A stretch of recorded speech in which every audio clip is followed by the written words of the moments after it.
Hey guys, welcome to 2025.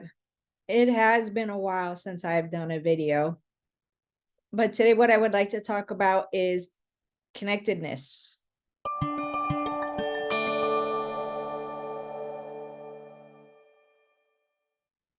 Why connectedness today, do you think?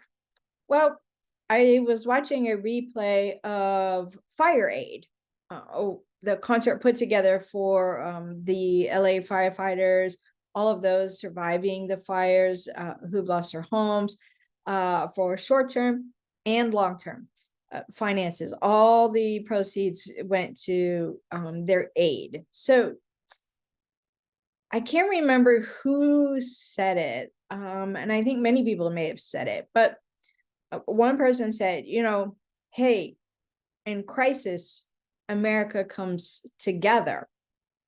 And I've long thought about that, particularly since 9/11. Some of you may not be old enough to be remember 9/11, but those of us that were, we all remember where we were when that happened and how we all felt.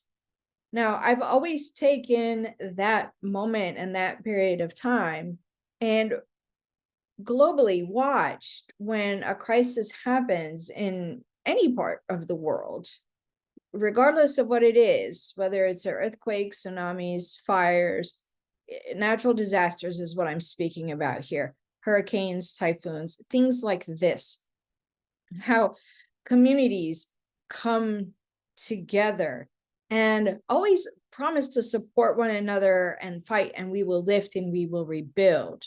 And then what happens, it seems, is we get through that period of time and then we go back to being disconnected and or supportive of one another.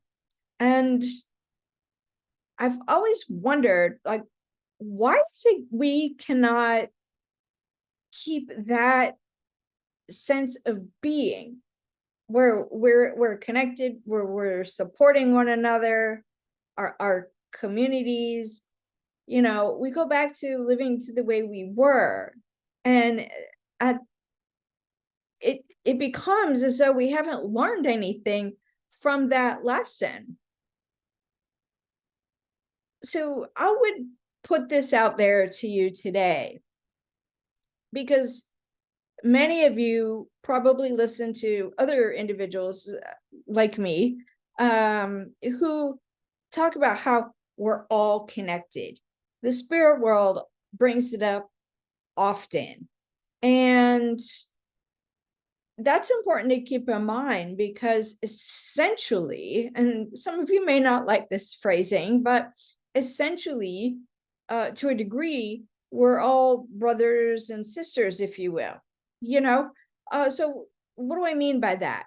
Look, we're all part of the human race living here in the physical world, and we're all in it together, whether it's a disaster in your area or a disaster in another area.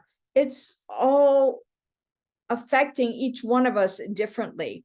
And you can think of it in a more tangible, practical way of how you may be affected. So let's just take the instance of, I believe there was an earthquake or some disaster that by Taiwan that affected the microchips, where they make the microchips. That paused everybody getting microchips. It just did. Why? Because the place that we're in the world now is things move constantly. We get parts from one country to continue to build things in your own country.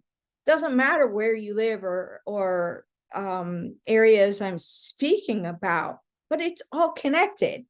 So not only is it connected practically, but we're all people. And at the core, people want the same thing. I know I've spoken about this before, but at the core, we all want the same thing. we want to have housing. We want to feel safe. We want to have good health care. We want to provide the best we can for our children, right? We want to be able to provide for ourselves. And yet,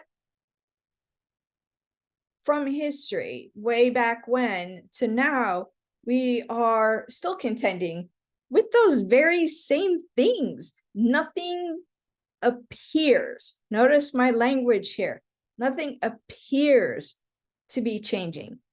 And that may be true on the surface, but I'm going to put this out to you. Two things. One is sometimes things have to come apart before they come back together. I know, an analogy none of us likes, and probably something we're thinking of, oh, why did I sign up to live through this period of time? Fair. We've gone through a pandemic. I mean, there's just so many things. But the other part that I put out to you is this. If you have it in you or you feel comfortable, take a moment and think about someone you don't know in a situation in another country where you know nothing about. And we're not talking about politics here, okay? Politics, religion, wars, this is not what I'm talking about. Yes, those things are all going on, and you can think of somebody in one of those scenarios, but I don't want you to think about the politics and the religion and those aspects.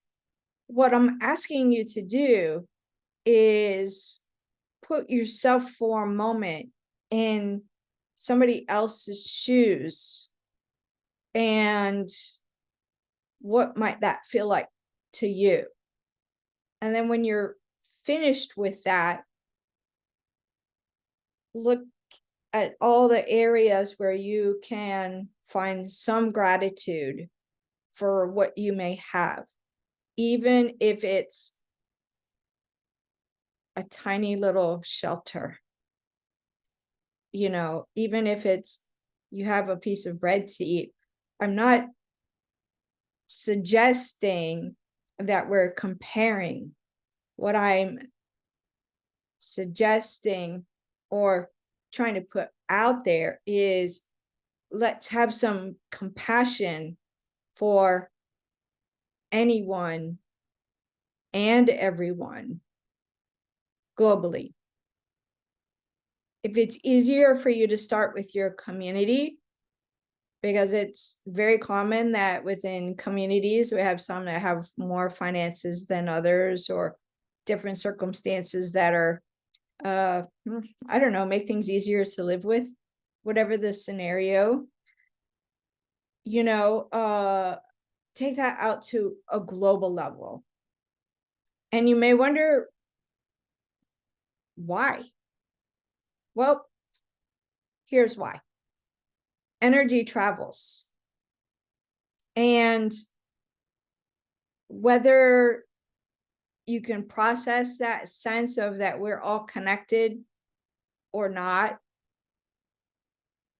when we put ourselves in someone else's shoes to the degree that we can, then we've made a connection to someone you don't even know. You've made that connection.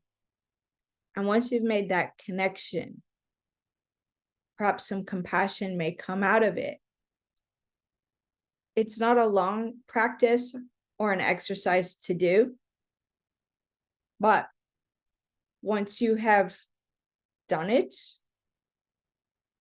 I want to make sure that you come back to yourself, so you make that disconnection from the individual that you don't even know. You make that disconnection. So you can think of it as, I'm going to plug in with somebody who could use some compassion today anywhere in the world. You could think of it that way. And then unplug from them and come back to you. And just make sure you do a little bit of grounding, feel different materials, feel like you come back to yourself. Now, if enough of us intentionally make these bridges and connections, just perhaps we may see a shift where we are uplifting or caring for others in a more community-based way of living and thinking, then I'm going to help them get through this scenario, whether it's providing finances or clothing or anything.